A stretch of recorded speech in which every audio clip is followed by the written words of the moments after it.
Hello student, welcome back to my Prayas class. आपका Prayas class में स्वागत है। हम लोग पढ़ रहे थे स्टूडेंट, इडुटेरिया के द्वारा जो है बीपीएससी एईडीओ का प्रैक्टिस सेट निकाला गया है, उसी को जो है हम लोग डिस्कस कर रहे थे। इसमें टोटल 10 सेट दिया हुआ, इसमें जो है टोटल 20 सेट दिया हुआ है, जिसमें से 8 सेट जो है जनरल स्टडीज का है, 8 सेट जो है जनरल एप्टीट्यूड का है और 4 सेट दिया हुआ है वो जनरल लैंग्वेज का है। तो इसमें से जो है हम लोग जनरल स्टडीज का जो है प्रैक्टिस सेट पढ़ रहे थे, जिसमें से जो है हम लोग प्रैक्टिस सेट नंबर 7 तक जो है हम लोग पढ़ चुके हैं। तो जो भी स्टूडेंट उसको नहीं पढ़े हैं वो पिछले वाले वीडियो में जाके पढ़ सकते हैं। और आज जो है हम लोग पढ़ेंगे स्टूडेंट, वो पढ़ेंगे प्रैक्टिस सेट नंबर 8 है। तो जो भी स्टूडेंट इस चैनल पे नए हैं, इस चैनल को जो ज़रूर सब्सक्राइब कीजिएगा। और जिनका भी अभी बीपीएससी एईडीओ का एग्ज़ाम है उनके लिए जो है ये प्रैक्टिस सेट का क्वेश्चन इम्पोर्टेंट है, तो इस वीडियो को जो है पूरा देखिएगा। आज का जो है हम लोग का क्वेश्चन है स्टूडेंट, क्वेश्चन नंबर 46। इसमें से जो है हम लोग 45 क्वेश्चन जो है हम लोग पहले पढ़ चुके हैं। तो आज का जो है क्वेश्चन है क्वेश्चन नंबर 46। निम्नलिखित नेताओं में से किसने द्वितीय गोलमेज सम्मेलन में भाग नहीं लिया था? तो कौन जो है द्वितीय गोलमेज सम्मेलन में भाग नहीं लिए थे? तो इसमें से जो है फर्स्ट ऑप्शन में दिया हुआ है महात्मा गांधी, सेकंड ऑप्शन में दिया हुआ है सरोजनी नायडू, थर्ड ऑप्शन में दिया हुआ है पंडित मदन मोहन मालवीय और फोर्थ ऑप्शन में दिया हुआ है डॉक्टर राजेंद्र प्रसाद। तो डॉक्टर राजेंद्र प्रसाद जो है द्वितीय गोलमेज सम्मेलन में भाग नहीं लिए थे, तो इसका आंसर हो जाएगा ऑप्शन नंबर डी। और द्वितीय गोलमेज सम्मेलन जो है कब हुआ था? तो द्वितीय गोलमेज सम्मेलन जो है 1931 ईस्वी में हुआ था। और पहला गोलमेज सम्मेलन कब हुआ था? तो पहला गोलमेज सम्मेलन 1930 ईस्वी में हुआ था, द्वितीय गोलमेज सम्मेलन 1931 ईस्वी में हुआ था और तृतीय गोलमेज सम्मेलन 1932 ईस्वी में हुआ था। और द्वितीय गोलमेज सम्मेलन में जो है महात्मा गांधी जो है कांग्रेस के प्रतिनिधि के रूप में इसमें भाग लिए थे।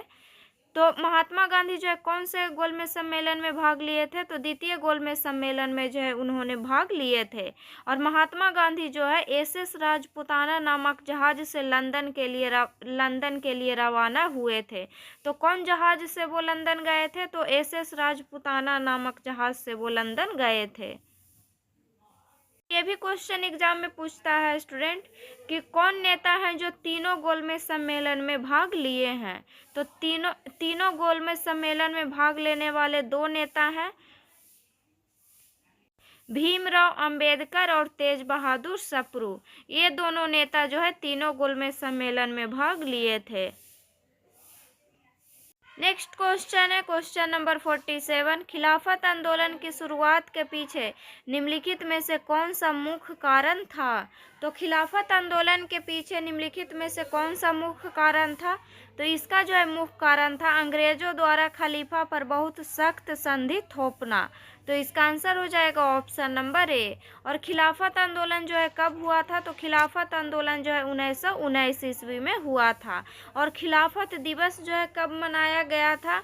तो खिलाफत दिवस जो है 17 अक्टूबर 1919 को समूचे देश में जो है खिलाफत दिवस मनाया गया था।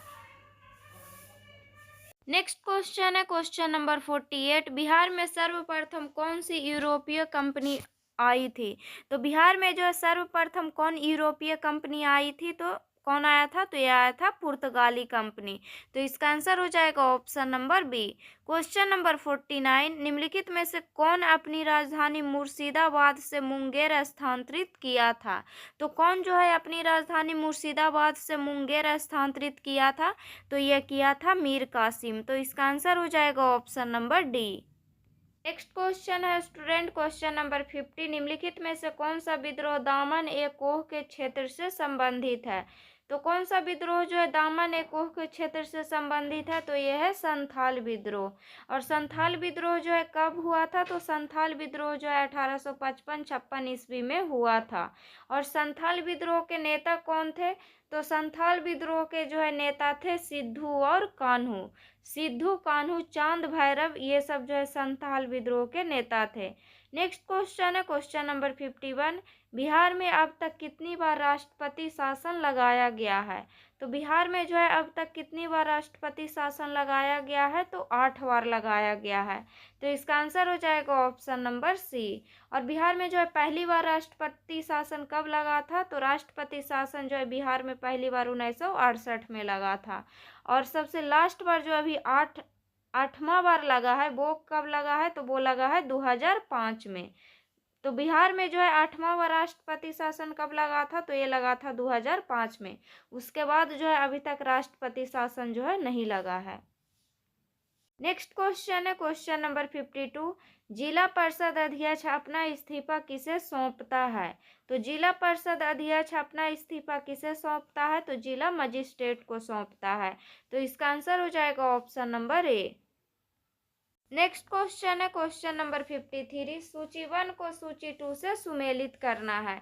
सूची 1 में प्रावधान दिया हुआ है और सूची 2 में अनुच्छेद दिया हुआ है और इसको जो है मिलान करना है। तो फर्स्ट में दिया हुआ है सुप्रीम कोर्ट में अपील के लिए विशेष इजाज़त। तो सुप्रीम कोर्ट में अपील के लिए विशेष इजाज़त जो है कौन से आर्टिकल में है? तो ये है आर्टिकल 136 में। नेक्स्ट में दिया हुआ है सुप्रीम कोर्ट का अभिलेख न्यायालय होना। तो सुप्रीम कोर्ट का अभिलेख न्यायालय होना कौन से आर्टिकल में है? तो ये है आर्टिकल 129 में। नेक्स्ट में दिया हुआ है सुप्रीम कोर्ट के तदर्थ न्यायाधीशों की नियुक्ति। तो सुप्रीम कोर्ट के तदर्थ न्यायाधीशों की नियुक्ति कितने आर्टिकल में है? तो ये आर्टिकल 127 में है। नेक्स्ट दिया हुआ है सुप्रीम कोर्ट का प्रारंभिक क्षेत्राधिकार।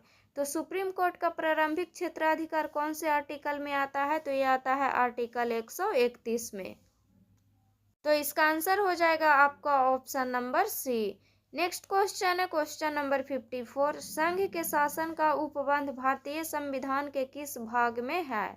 तो संघ के शासन का उपबंध भारतीय संविधान के किस भाग में है? तो ये भाग 5 में है। तो इसका आंसर हो जाएगा ऑप्शन नंबर ए। नेक्स्ट क्वेश्चन है क्वेश्चन नंबर 55। वित्त आयोग में शामिल है। तो वित्त आयोग में जो है क्या क्या शामिल है? तो वित्त आयोग में जो है 1 अध्यक्ष और 4 सदस्य शामिल है। तो इसका आंसर हो जाएगा option number B. Next question है क्वेश्चन नंबर 56। पंचायती राज संस्थाओं से जुड़ी निम्नलिखित समितियों पर विचार कीजिए। तो पंचायती राज संस्था से जुड़ा हुआ समिति का नाम दिया हुआ है। तो फर्स्ट में दिया हुआ है एल.एम. सिंघवी समिति। एल.एम. सिंघवी समिति का जो है गठन कब हुआ था? तो एल.एम. सिंघवी समिति का गठन हुआ था 1986 ईस्वी में। नेक्स्ट दिया हुआ है अशोक मेहता समिति। अशोक मेहता समिति का गठन कब हुआ है? तो इसका गठन हुआ है 1977 ईस्वी में। नेक्स्ट दिया हुआ है जीवीके राव समिति। जीवीके राव समिति का गठन कब हुआ है? तो इसका गठन हुआ है 1985 ईस्वी में। नेक्स्ट दिया हुआ है बलवंत राय मेहता समिति। बलवंत राय मेहता समिति का गठन कब हुआ है? तो इसका गठन हुआ है 1957 ईस्वी में। तो इसका जो है आंसर हो जाएगा आपका स्टूडेंट DBCA। पहले हुआ था बलवंत राय मेहता समिति का गठन, उसके बाद अशोक मेहता समिति का, उसके बाद जीवीके राव समिति का और उसके बाद एल.एम. सिंघवी समिति का। नेक्स्ट क्वेश्चन है क्वेश्चन नंबर 57। भारतीय संविधान में अल्पसंख्यकों को किस आधार पर परिभाषित किया गया है? तो भारतीय संविधान में अल्पसंख्यकों को किस आधार पर परिभाषित किया गया है? तो भाषाई और धार्मिक के आधार पर जो है अल्पसंख्यकों को जो है परिभाषित किया गया है। तो इसका आंसर हो जाएगा option number C. Next question है क्वेश्चन नंबर 58। निम्नलिखित में से कौन सबसे कम अवधि के लिए राष्ट्रपति रहे हैं? तो कौन जो है सबसे कम अवधि के लिए राष्ट्रपति रहे हैं? तो डॉक्टर जाकिर हुसैन जो है सबसे कम अवधि के लिए राष्ट्रपति रहे हैं। तो इसका आंसर हो जाएगा ऑप्शन नंबर ए। नेक्स्ट क्वेश्चन है क्वेश्चन नंबर 59। स्वतंत्र भारत में प्रथम विधि आयोग के अध्यक्ष कौन थे? तो स्वतंत्र भारत में प्रथम विधि आयोग के अध्यक्ष थे MC शीतल बाड़। नेक्स्ट क्वेश्चन है क्वेश्चन नंबर 60। राज्य सरकार के संवैधानिक प्रमुख राज्यपाल को निम्न शक्तियां संबंधित अधिकार प्रदत्त किए गए हैं। तो राज्य सरकार के संवैधानिक प्रमुख राज्यपाल को निम्न शक्ति संबंधित अधिकार जो है प्रदत्त किए गए हैं। तो कौन कौन से जो है शक्ति का अधिकार दिया गया है। फर्स्ट में दिया हुआ है विधायिका, सेकंड ऑप्शन में दिया हुआ है कार्यपालिका, थर्ड ऑप्शन में दिया हुआ है न्यायपालिका और फोर्थ ऑप्शन में दिया हुआ है उपयुक्त सभी। तो इसका आंसर हो जाएगा आपका ऑप्शन नंबर डी, उपयुक्त सभी। नेक्स्ट क्वेश्चन है क्वेश्चन नंबर 61। निम्नलिखित कथनों पर विचार कीजिए। तो फर्स्ट कथन दिया हुआ है गोरवाला समिति की संस्तुति के फलस्वरूप भारतीय स्टेट बैंक की स्थापना हुई। सेकेंड ऑप्शन दिया हुआ है 6 वाणिज्यिक बैंकों का राष्ट्रीयकरण 15 अप्रैल 1980 को हुआ था। तो सत्य कथन का चयन करें, इसमें जो सही है उसको चूज करना है। तो फर्स्ट कथन दिया हुआ था गोरवाला समिति की संस्तुति के फलस्वरूप भारतीय स्टेट बैंक की स्थापना हुई, तो ये सही है। 6 वाणिज्यिक बैंकों का राष्ट्रीयकरण 15 अप्रैल 1980 को हुआ था, तो ये भी सही है। तो इसमें इसका जो है आंसर हो जाएगा आपका ऑप्शन नंबर होगा सी, 1 और 2 दोनों जो है सही है। नेक्स्ट क्वेश्चन है क्वेश्चन नंबर 62। निम्न उपायों में से कौन सा भारतीय भुगतान संतुलन समिति को सुधारने में सक्षम नहीं है। तो कौन सा जो है भारतीय भुगतान संतुलन समिति को सुधारने में सक्षम नहीं है। तो फर्स्ट ऑप्शन में दिया हुआ है आयात प्रतिस्थापन नीति को बढ़ावा देना, सेकंड ऑप्शन में दिया हुआ है रुपयों का अभिमूल्यन करना, थर्ड ऑप्शन में दिया हुआ है आयातों पर अधिक कर लगाना, फोर्थ ऑप्शन में दिया हुआ है निर्यातों पर अधिक कर लगाना। तो निर्यातों पर अधिक कर लगाना जो है भारतीय भुगतान संतुलन स्थिति को सुधारने में सक्षम नहीं है, तो इसका आंसर हो जाएगा option number D. Next question है स्टूडेंट क्वेश्चन नंबर 63। रेपो दर से तात्पर्य है। तो रेपो दर से क्या तात्पर्य है। तो जिस ब्याज दर पर रिजर्व बैंक द्वारा वाणिज्यिक बैंकों को पैसे उधार दिया जाता है उसे रेपो रेट कहते हैं। तो इसका आंसर हो जाएगा ऑप्शन नंबर ए। नेक्स्ट क्वेश्चन है क्वेश्चन नंबर 65। Question number 64। सूची 1 को सूची 2 से सुमेलित कीजिए। सूची 1 में दिया हुआ है संस्था का नाम और सूची 2 में दिया हुआ है उसका स्थापना वर्ष और उसको जो है मिलान करना है। तो फर्स्ट में दिया हुआ है राष्ट्रीय मानवाधिकार आयोग। राष्ट्रीय मानवाधिकार आयोग का स्थापना कब हुआ था। तो इसका स्थापना हुआ था 1993 ईस्वी में। नेक्स्ट दिया हुआ है केंद्रीय सतर्कता आयोग। केंद्रीय सतर्कता आयोग का स्थापना कब हुआ था। तो इसका स्थापना हुआ था 1964 ईस्वी में। नेक्स्ट दिया हुआ है प्रवर्तन निर्देशालय, इसको ईडी भी कहते हैं। तो इसका स्थापना कब हुआ था। तो इसका स्थापना हुआ था 1956 ईस्वी में। नेक्स्ट में दिया हुआ है केंद्रीय अन्वेषण ब्यूरो। केंद्रीय अन्वेषण ब्यूरो जिसको सीबीआई कहते हैं, तो इसका स्थापना हुआ था 1963 ईस्वी में। तो इसका आंसर हो जाएगा आपका ऑप्शन नंबर सी। फर्स्ट का हो गया 4, सेकंड का 3, थर्ड का 1 और फोर्थ का 2। नेक्स्ट क्वेश्चन है क्वेश्चन नंबर 65। निम्न युग्मों पर विचार करें। तो फर्स्ट में दिया हुआ है प्राथमिक क्षेत्र। प्राथमिक क्षेत्र में दिया हुआ है वानिकी मत्स्य पालन। तो प्राथमिक क्षेत्र में क्या आता है। तो वानिकी और मत्स्य पालन आता है, तो ये सही है। नेक्स्ट दिया हुआ है द्वितीयक क्षेत्र। द्वितीयक क्षेत्र में खनन एवं उत्खनन दिया हुआ है, तो ये गलत है। द्वितीयक क्षेत्र में क्या क्या आता है। तो द्वितीयक क्षेत्र में विनिर्माण, निर्माण, गैस, जल और विद्युत आपूर्ति आता है। नेक्स्ट दिया हुआ है तृतीयक क्षेत्र। तृतीयक क्षेत्र दिया हुआ है रियल एस्टेट। तो तृतीयक क्षेत्र में जो है रियल एस्टेट आता है, तो ये सही है। जैसे मतलब अचल संपत्ति, चिकित्सा, वित्तीय सेवा, ये बैंकिंग, बीमा, ये सब जो है तृतीयक क्षेत्र में आता है। नेक्स्ट दिया हुआ है चतुर्थक क्षेत्र। चतुर्थक क्षेत्र में तकनीकी कौशल दिया हुआ है, तो ये भी सही है। तो सही सुमेलित युग्म का चयन करें। तो इसमें जो सही है उसको चूज करना है। तो इसका आंसर हो जाएगा ऑप्शन नंबर ए। इसमें जो है 1, 3 और 4 जो है सही है। नेक्स्ट दिया हुआ है क्वेश्चन नंबर 66, विशेष आर्थिक क्षेत्र की नीति भारत में पहली बार कब आरंभ की गई थी। तो विशेष आर्थिक क्षेत्र की नीति भारत में पहली बार कब आरंभ की गई थी, तो ये जो है आरंभ किया गया था 2000 ईस्वी में। तो इसका आंसर हो जाएगा option number B. Question number 67, निम्न कथनों पर विचार करें। तो फर्स्ट कथन दिया हुआ है, भारत में राष्ट्रीय आय के आंकड़े वित्तीय वर्ष 1 अप्रैल से 31 मार्च पर आधारित है।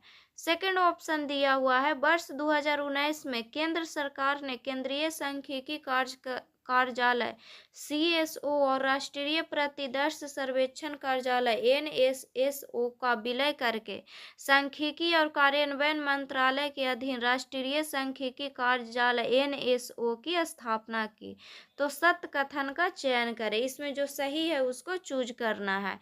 तो भारत में राष्ट्रीय आय के आंकड़े वित्तीय वर्ष 1 अप्रैल से 31 मार्च पर आधारित है, तो ये सही है।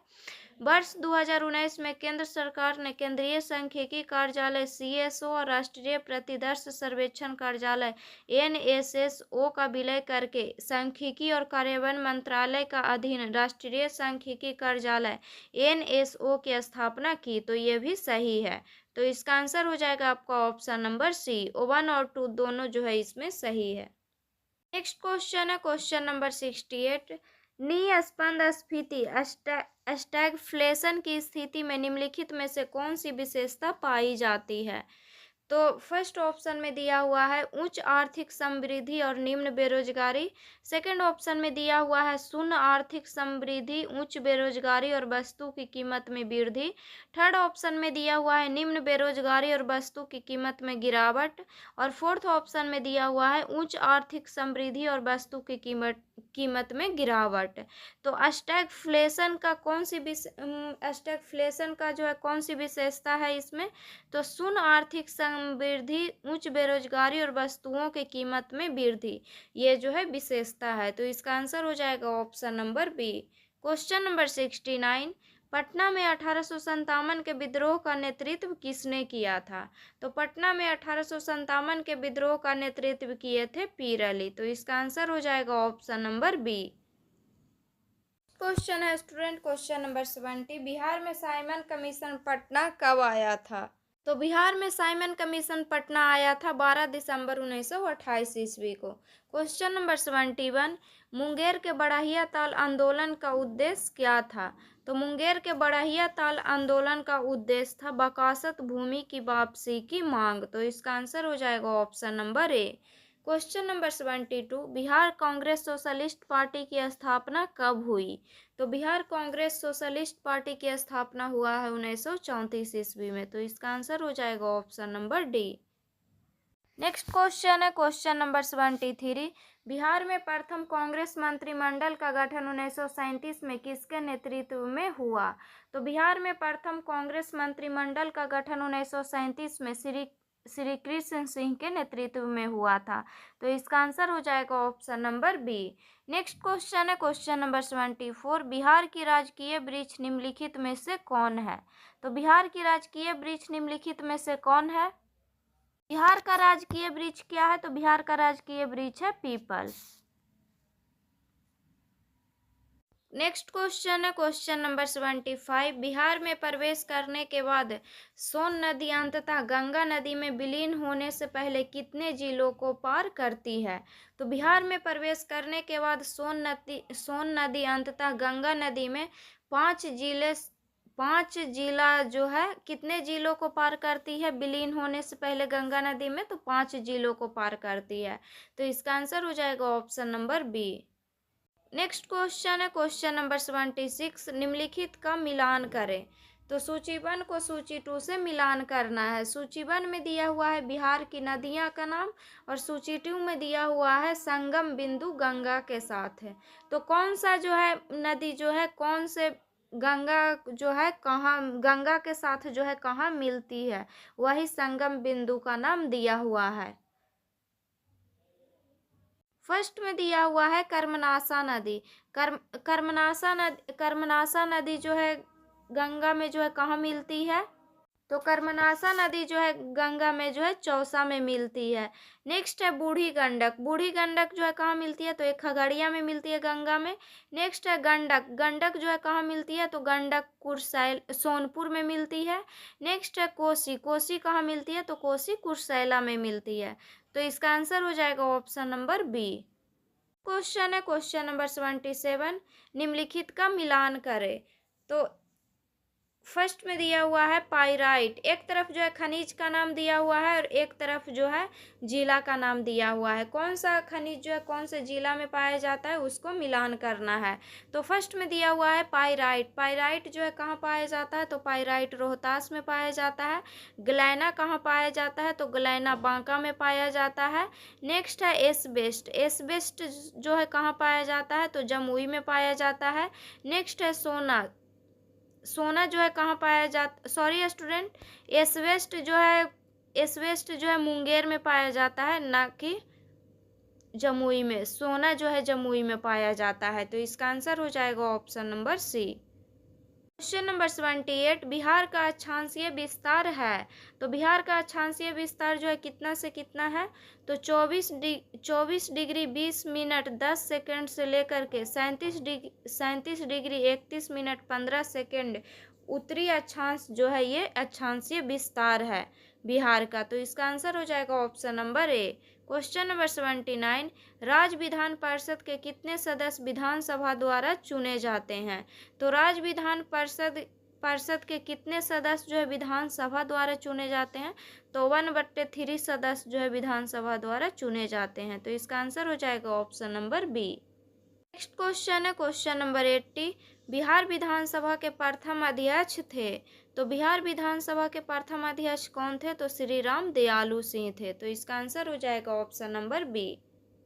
नेक्स्ट क्वेश्चन है क्वेश्चन नंबर 81, किस कंपनी ने रडार डोम निर्माण के साथ रक्षा धातु कर्म अनुसंधान प्रयोगशाला हैदराबाद के साथ प्रौद्योगिकी हस्तांतरण हेतु लाइसेंस समझौता पर हस्ताक्षर किए।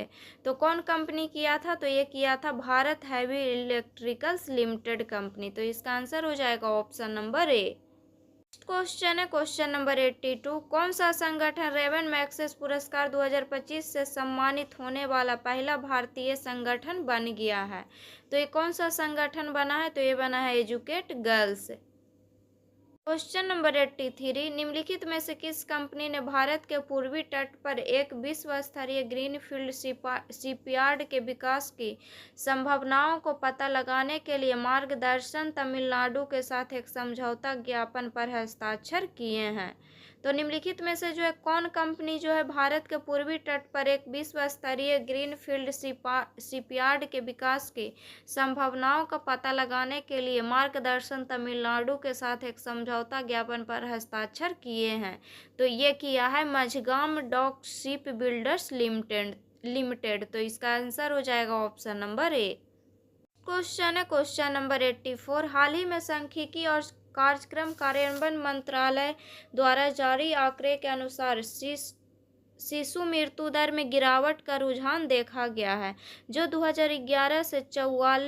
2011 में 44 से 2023 में हो गया है।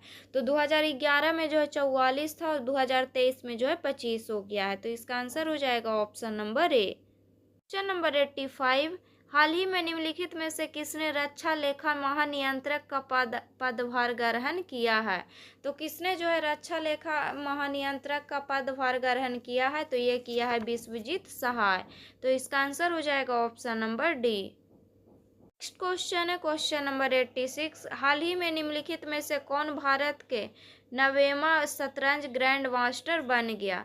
तो भारत का 9वां जो है शतरंज ग्रैंड मास्टर कौन बन गया है, तो ये बना है इलम पर्थी अब्बल पुंडुराई रवि कुमार। तो इसका आंसर हो जाएगा ऑप्शन नंबर सी। क्वेश्चन है question number 87, one nation one subscription योजना के संदर्भ में असत कथन की पहचान करें। तो वन नेशन वन सब्सक्रिप्शन योजना के संदर्भ में कथन दिया हुआ है और इसमें जो गलत है उसको चूज करना है। तो फर्स्ट कथन दिया हुआ है, इससे स्टूडेंट्स और रिसर्चर एक डिजिटल पोर्टल के जरिए अंतर्राष्ट्रीय जर्नल्स तक आसानी से पहुंच सकते हैं। तो ये सही है। तो वन नेशन वन सब्सक्रिप्शन के द्वारा जो है स्टूडेंट और रिसर्चर एक डिजिटल पोर्टल के जरिए अंतर्राष्ट्रीय जर्नल्स तक आसानी से पहुंच सकते हैं। सेकेंड ऑप्शन है इसका संचालन सूचना और पुस्तकालय नेटवर्क करेगा, जो विश्वविद्यालय अनुदान आयोग यूजीसी के अंतर्गत आता है, तो ये भी सही है। थर्ड ऑप्शन दिया हुआ है वन नेशन वन सब्सक्रिप्शन योजना के तहत 3 साल की अवधि के लिए 6,000 करोड़ रुपए का बजट आवंटित किया गया है, तो ये भी सही है। तो इसमें पूछा था कौन गलत है, तो इसका आंसर हो जाएगा आपका ऑप्शन नंबर डी, उपयुक्त में से कोई नहीं। क्वेश्चन है क्वेश्चन नंबर 88, किस मंत्रालय ने वर्ष 2025 को सुधार वर्ष के रूप में घोषित किया है? तो रक्षा मंत्रालय ने 2025 को जो है सुधार वर्ष के रूप में घोषित किया है। क्वेश्चन नंबर 89, चर्चा में रहा बिलो नामक एक अत्याधुनिक क्वांटम कंप्यूटिंग चिप किसके द्वारा विकसित किया गया है? तो ये जो है गूगल के द्वारा विकसित किया गया है, तो इसका आंसर हो जाएगा option number C. Next question है क्वेश्चन नंबर 90, 38वें राष्ट्रीय खेलों का आयोजन कहाँ किया गया? तो 38वें राष्ट्रीय खेलों का आयोजन उत्तराखंड में किया गया है। क्वेश्चन नंबर 91, कौन कौन से देशों को संयुक्त राष्ट्र के अस्थायी सदस्य के रूप में वर्ष 2025-26 कार्यकाल के लिए चुना गया है? तो कौन कौन से देशों को जो है संयुक्त राष्ट्र के अस्थायी सदस्य के रूप में वर्ष 2025-26 कार्यकाल के लिए चुना गया है?